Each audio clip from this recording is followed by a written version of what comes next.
اعوذ باللہ من الشیطان الرجیم بسم اللہ الرحمن الرحیم اللہم صلی علی محمد وعلی آل محمد وبارک وسلم۔ حضرت ابو ہریرہ رضی اللہ تعالی عنہ سے روایت ہے کہ ایک بار نبی کریم صلی اللہ علیہ وآلہ وسلم لوگوں میں بیٹھے ہوئے ان سے باتیں کر رہے تھے۔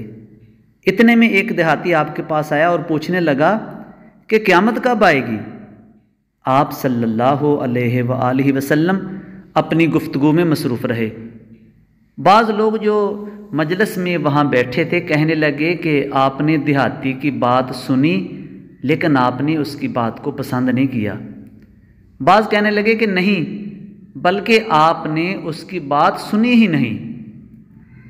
جب آپ اپنی باتیں پوری کر چکے تو میں سمجھتا ہوں کہ آپ صلی اللہ علیہ وآلہ وسلم نے یوں فرمایا، وہ قیامت کے بارے میں پوچھنے والا کہاں گیا؟ اس دیہاتی نے کہا، حضور میں موجود ہوں۔ آپ نے فرمایا کہ جب امانت یعنی امانت داری دنیا سے اٹھ جائے تو قیامت قائم ہونے کا انتظار کر۔ اس نے کہا، ایمانداری اٹھنے کا کیا مطلب ہے؟